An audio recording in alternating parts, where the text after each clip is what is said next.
Namaste and welcome to the Divas That Care Network. I'm your host, Gia-Raquel Rose, owner of Airs Above Yoga, and you are listening to Above the Ground podcast. If this is your first time tuning in, our network is in its 15th year and is listened to in over 30 countries. I would like to personally thank you for giving me the gift of your time.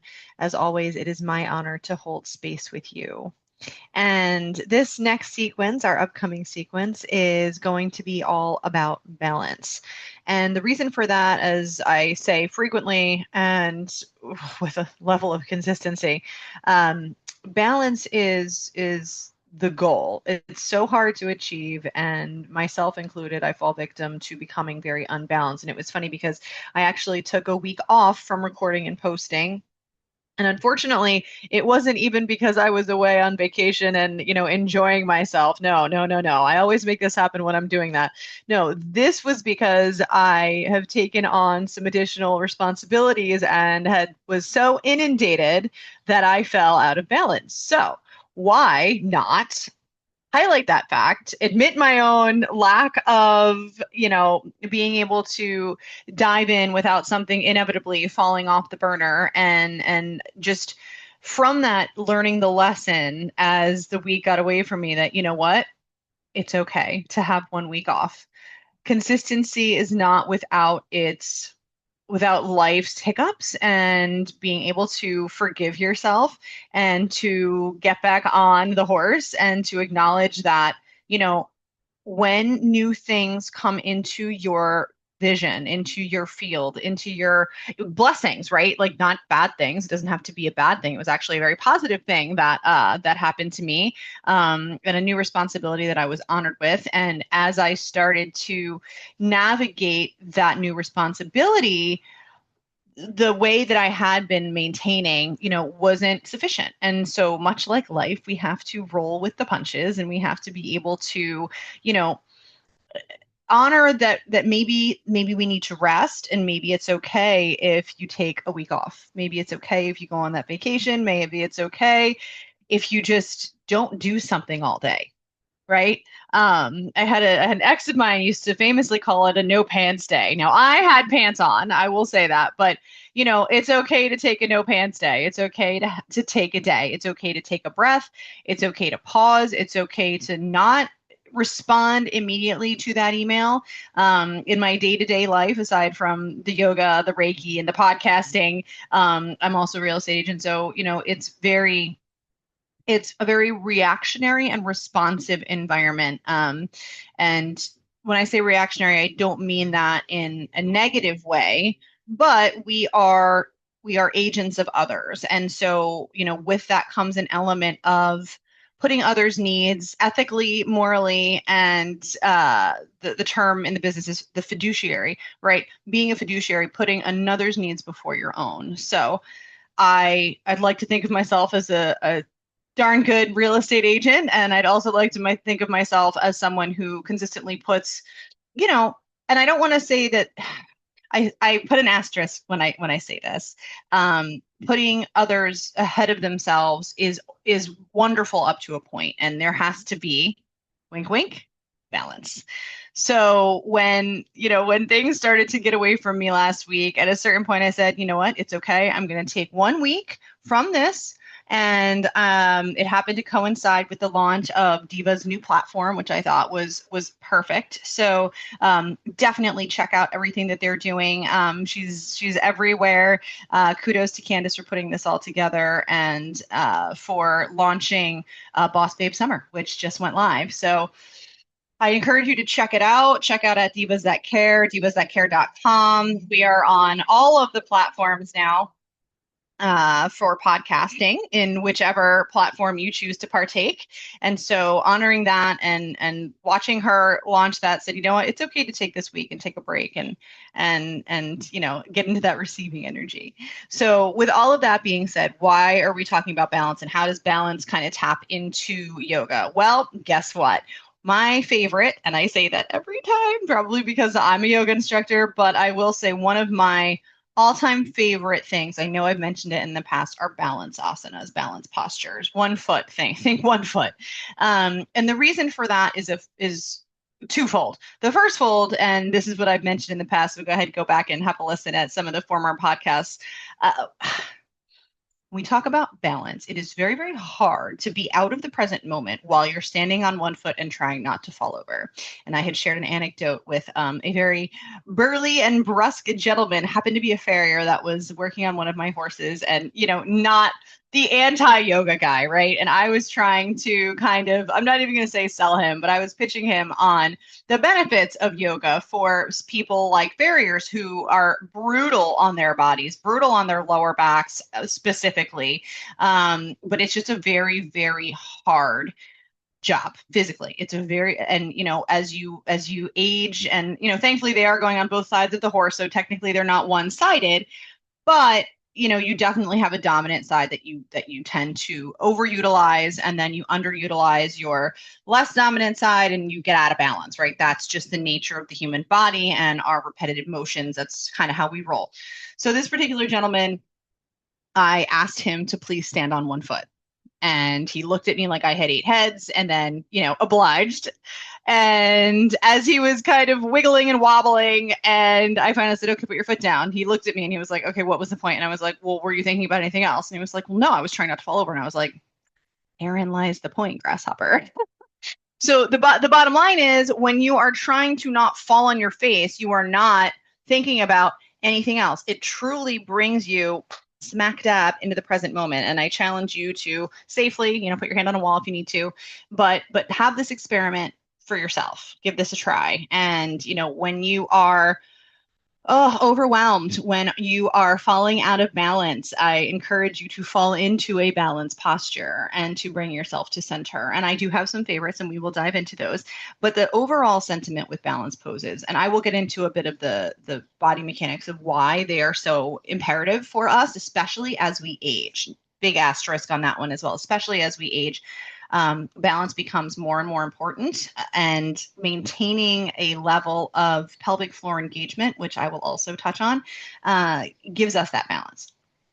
So for the mental and emotional and life purposes, the balance postures, the asanas, drop us into our bodies, out of our heads and into the present moment by sheer default of trying not to fall onto your face, fall onto your side. And I will say very, very clearly, like, yoga and balance go hand in hand, and people have fallen. I have fallen. It happens. So you need to take it with a grain of salt and always practice safely and with a qualified instructor. And, disclaimer alert, if you do have any issues, please be mindful of that and be aware, have enough self-awareness to, know your limitations if certain postures are just not for you. And definitely the nice thing about balance postures is you always have a wall or something that you can place a hand on as you start to work into it. 9 times out of 10, most asanas, most balance postures have modifications that can work you up towards some of those really awesome Instagram poses that we all know, love, and see. So while we may have a goal pose and we may have something that we're really attaining to achieve when it comes to, our yoga practice and, looking good, it's not really about that. It is about essentially being in the present moment, appreciating your body, its health, its well-being, and the gift that it is, that it gives you every day, simply by being able to move in these ways, to honor your body by letting your body also honor you. And so remembering that there is no division between, body, mind, and spirit, if you beg into that, which I definitely do. And so when we're talking about body, mind, and spirit, we're talking about balance postures, I believe more, they're not the most grounding, right? So if you talk about the chakras, they're yoga asanas for every ailment, right? But certain things are more prone to certain things, right? So balance postures are not going to be the most grounding postures. They are going to be a little more upper chakra related. We have talked a lot recently, not most recently, but a lot about upper chakras in recent sequences. And now for this one, we're going to go a little bit into, again, that maintenance of, or that mention, I should say, of elevating. And one of the things that we always talk about when we are balancing is our drishti, our gazing point, our gaze, our view. And, it's always look up. It's always look up. The cue, if and for horseback riding also, at life, look up. If you look down, you fall down. Look up. Keep your eyes up, keep your eyes focused on, what's in front of you, but elevate, rise, lift up. That is one of the crucial points. So from the idea of focus, right? If you think about a dancer and you think about, or even an ice skater, you think about ballerinas that spin, ice skaters that spin, they have a spot and you watch their head move and their eyes focus on a fix. It's the same principle, right? Only we are certainly more stationary, right? In a yoga asana, we are much more stationary. We're not spinning. But to that end, having that focus is a metaphor for life. Having that higher calling, that higher raising and elevating your existence, your life, your trajectory, whatever it may be for you. A balance asana is a really great physical metaphor for that. And so as above, so below, the second most important thing, other than the gazing point, the focal point, the steadying of the eye and the mind, you'll notice that if you're in any balance pose and you move your eyes around, it severely affects your balance. If you know anyone who's ever had vertigo, eyes, ear, your senses truly are crucial to your balance. And so you'll notice that the gaze is very, very important. As above, so below, the feet. While balance asanas are not grounding asanas, typically, you do have to have a very, very solid foundation in your standing foot. And the best way that I always cue my students to, or clients, however you want to look at it, is to take whichever foot you're going to balance on and actually rotate it slightly externally, and then with mindfulness towards your feet, if you have any injuries, your toes, etc., kind of start to ground that pinky toe and then drag open the foot back to its neutral, slightly internally rotated position and separate the toes. You want as much coverage between the sole of your foot and the floor as you can possibly manage. And then you want to start to feel that tree frog-like suction cup, the arch of your foot, as you start to press into what we call as yoga instructors the four corners of the feet. And essentially they are the ball of the foot, the pad just behind the pinky toe, and the inner and outer corners of the heel.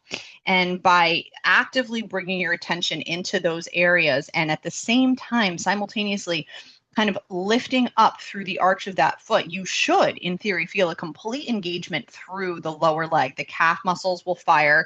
You may even feel it up into the quad and hamstrings, but essentially you start to feel that as you move your toes, as you move your feet, as you start to engage and consciously with awareness, lift up from the sole of the foot. Again, all moving upwards. And that's what balance poses can generally tend towards vata, enhancing, right? You are bringing, and pitta as well, but you are bringing up all of this energy up through the body so that you're able to, hold your body in space by sheer engagement of your muscles and perfection of your balance. And we'll throw the word asterisk again one more time for perfection, because it's all about excellence and striving for.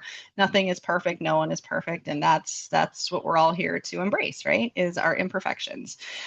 So top down, drishti, gaze, find your focus. And then from that bottom up, we're going to meet in the middle.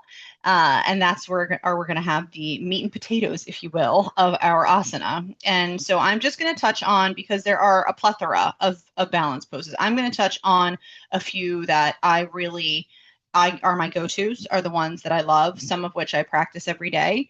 And they are accessible, easily modified, very much associated generally with yoga. I'm going to start with tree pose. Who doesn't know tree pose, right? And there's a little bit of there's two ways of practicing tree. There's the way that you see a lot of yoga poses. And the one thing I will say is please never, ever, ever put the foot on the knee. Ever, never press your foot into a joint. It's just bad practice. It's not good for your joints. And remember, yoga, if nothing else, is meant to be good for you. It's good for your body. It's good for your mind. It's good for your everything. So let's not make it what it isn't and pop a kneecap out of alignment because you're pressing the arch of the foot into the knee. It's either going to be below it at the calf or it's going to be above it on the thigh. Now, that being said, there is a more Eastern traditional method of tree pose, which I practice and I prefer. And the reason for that is one, it targets the hip flexor of the leg that is not standing. It also targets the gluteal muscles of the leg that is performing the action and not necessarily standing and holding up the pose. It is also essentially half lotus. So while the tree pose we all associate ourselves with, where you're theoretically could be pressing into the knee, with the foot pressing into the calf or pressing into the thigh, this is going to bring the foot up in front of the standing leg, the ankle actually, not even the foot. So it is akin to a standing half lotus. And so the most important thing, one of the most important things, is to keep and I should say remove any bend from your ankle. What happens in, a potential, so in a double pigeon pose, in a lotus pose, in a half lotus pose, if you bring the ankle across the body and you put it on top of the thigh, the ankle has a tendency, the foot will roll in. The ankle has a tendency to roll. If it's not supported, it's going to pull on the ligaments, and it's going to take the I'll use the word stretch. It's going to remove the stretch out of where it's supposed to be, which is up through the calf and shin, and it's going to bring it into the ligaments in the joint, which is, the opposite of what we're going for. So a lot of times a good prep for this is a leg cradle. So if you happen to be sitting, you can bring that shin up with like kind of forked arms, and you practice pressing out through the heel and straightening out that ankle so you prevent that rolling in motion.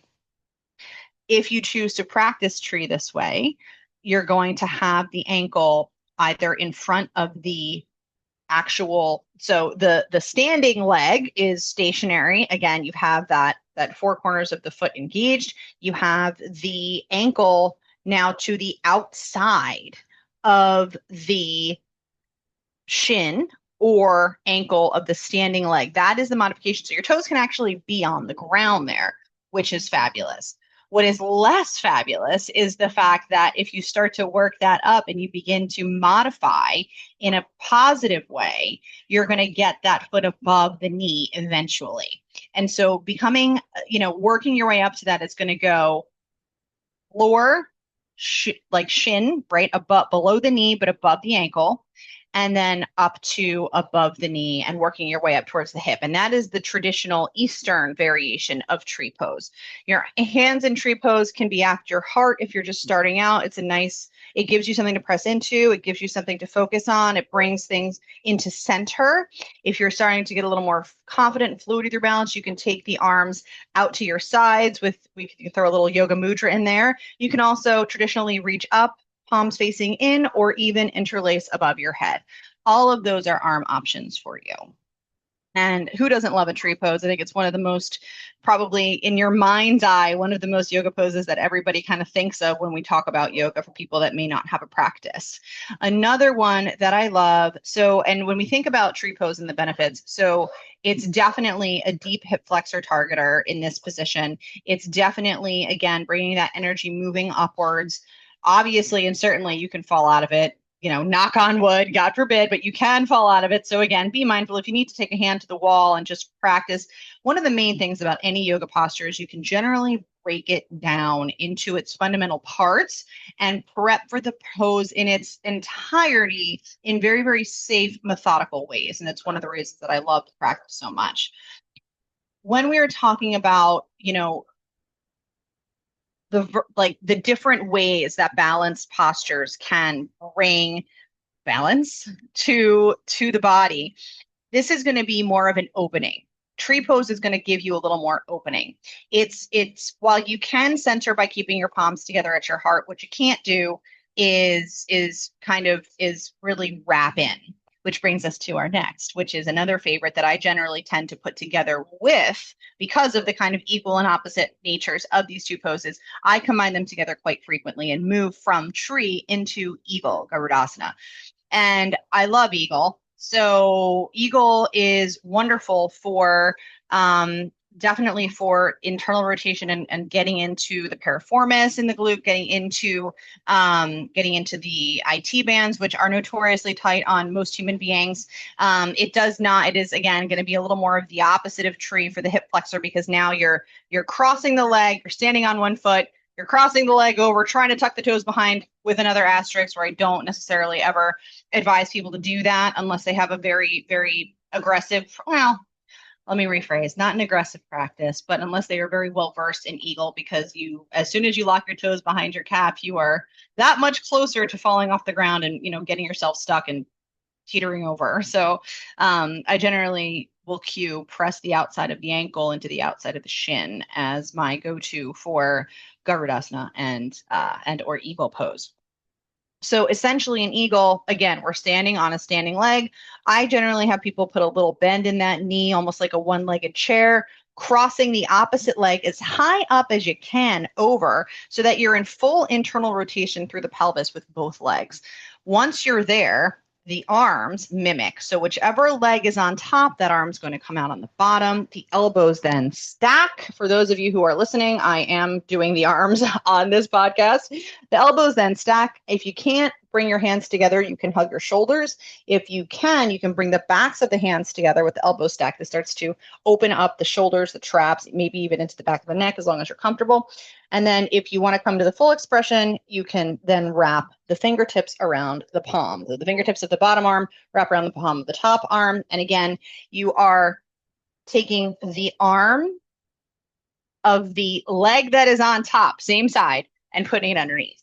And that is how we start to work our way in towards eagle. So talk about twisting up like a pretzel. Eagle pose is your twisting pretzel yoga asana. And it's kind of the counter pose to tree. I mean, in not so uncertain terms. And the reason for that is because while tree is a little bit more expanding, it's going to get into your hip flexors. Eagle is going to wrap in. It's going to center you. It's going to bring that compression from belly to thigh. If you're having a little bit of overwhelm and you want to close in from the world and you kind of just want to shut the door, Eagle's a good pose to really draw in to center, to bring all that energy inwards as opposed to up and out and expansion. Another one that's going to go back to the eagle, but hit the hip flexor in a different way, and is definitely my favorite for postural awareness. It is the anti sitting in a chair posture, and that is dancer. It is a beautiful, beautiful asana when it's done in its full expression. It truly, it's essentially, think of an ice skater who reaches up and grabs their foot behind their head. That's what the final expression, the most, I should say, the most challenging, in theory, expression of dancer. And a lot of times, we're just reaching back and grabbing the back of that foot with an open shoulder, thumb up, palm out.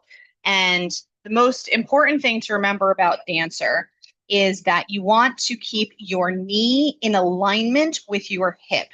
Again, you're going to have one leg standing. That is a running theme for this sequence. One leg is going to be standing. You're going to take the bent leg, the leg that's going to be making the action, directly behind you. The knee is going to stay bent. You want to be engaging through that hamstring and glute, and you want to keep the heel tucking in as much as you can towards your buttocks, if you will. And then if you have the practice and openness in the shoulder where you can reach back, otherwise use a strap or a scarf, you can take the hand, rotate back, thumb up, palm out, and grab the ankle. Again, flexed ankle here is important. Or if you want to, if it's comfortable for you and you enjoy it, I personally like to get a stretch through the top of the foot. I actually like to point my toes and grab the ball of the foot. So then you have the foot in your hand or with a strap. And then you need to make sure you're bringing that knee back into alignment with the hip, because what's going to want to happen is the knee is going to want to rotate out, and you're going to go from getting into the kind of the front of the pelvis to now you're getting actually into the inner thigh, and we don't want that. So we want the knee, the heel, the knee, all in line with the hip, and then you're just going to it'll open the shoulder a little bit as you press the foot in, lifting up and back. And then again, you can come into that lovely yoga mudra with the other arm, taking it out in front of you, keeping your gaze on your hand or above. Generally, we like to say pick a point that is immobile for your drishti, for your viewing point. And so I encourage you to do that. As we talk about, all these different balance asanas, I just have to remind people, always put your hand on a wall. If you're not familiar with these yoga postures, put your hand on a wall. It's totally fine.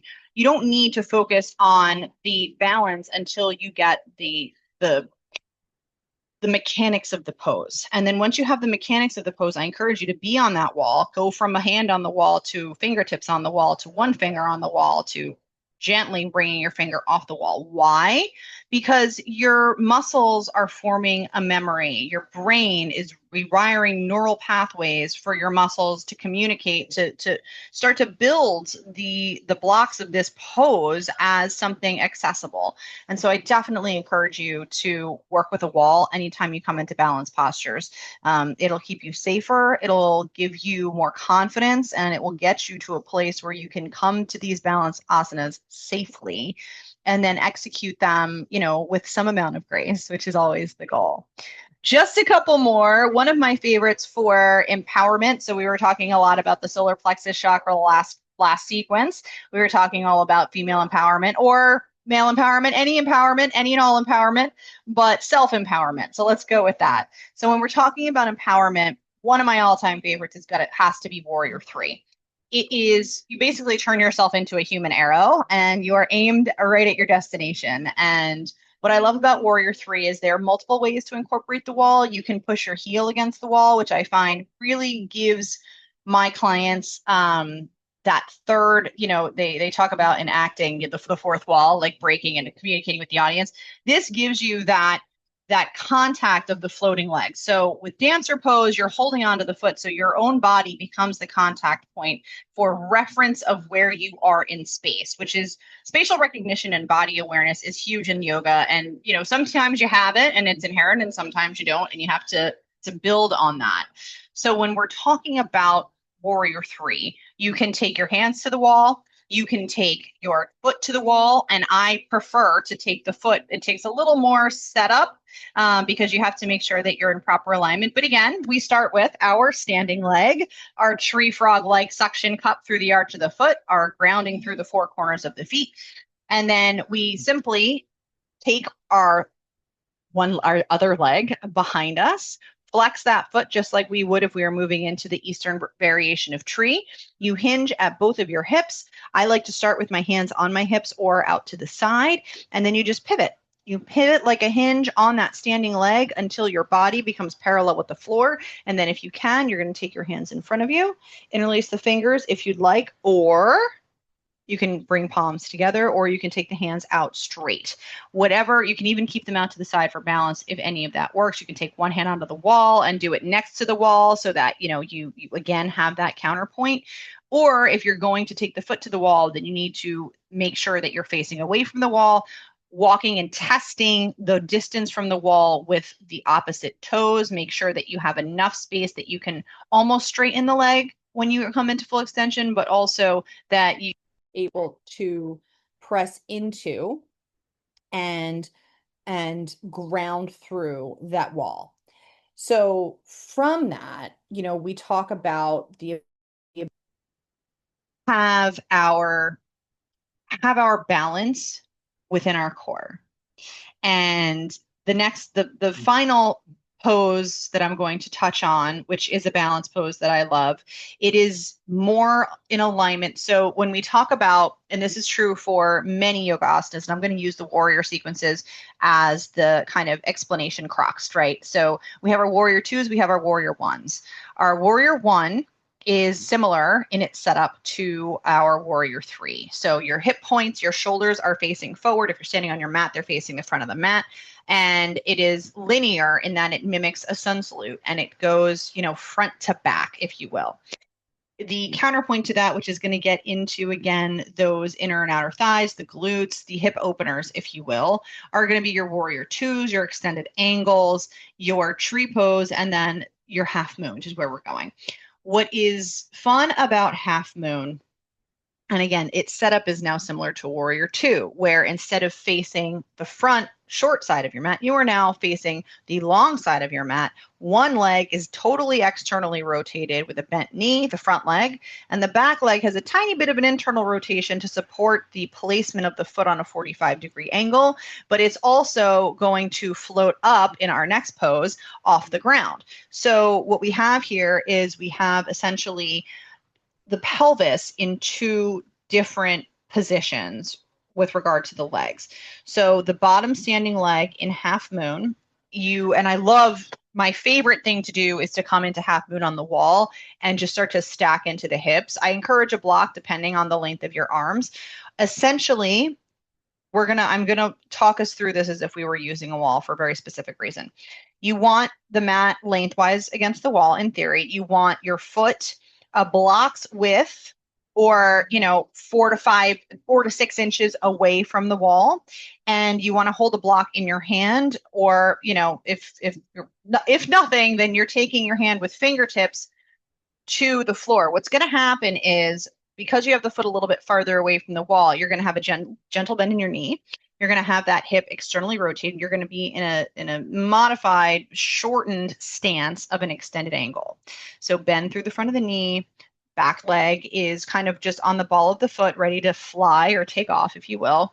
And then you're going to hinge, but this time it's going to be the front through the hip flexor of the standing leg as you kind of cartwheel yourself towards the floor slowly, with control, reaching that same hand down in front of and to the outside, or in this case to the wall of that planted leg. And then you're going to bring the back leg up just in line with the hip. And then you're going to roll that top arm open. So now one leg is back, the arm is straight up, the other arm is straight down.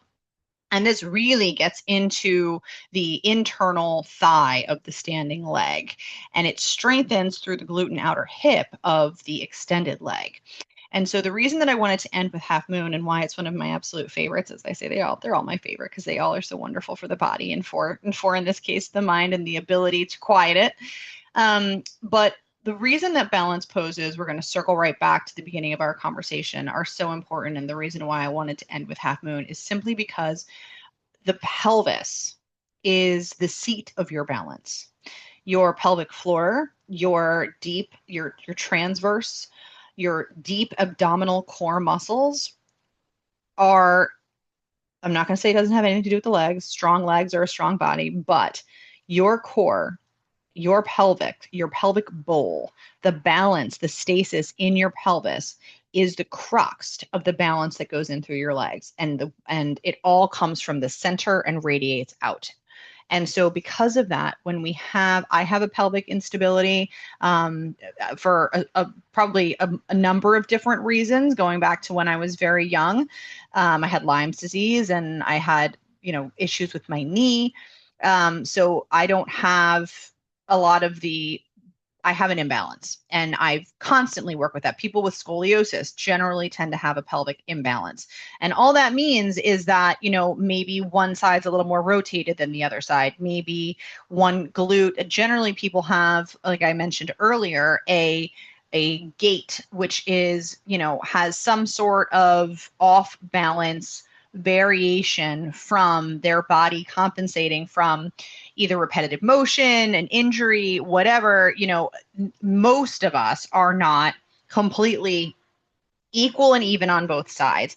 And, if you've ever looked into how, like, the human body, the eyes are always trying to stay level and even, well, a good way to try to help your eyeballs out in that sentiment is working on your pelvic balance, your pelvic engagement. And half moon does a lot for that.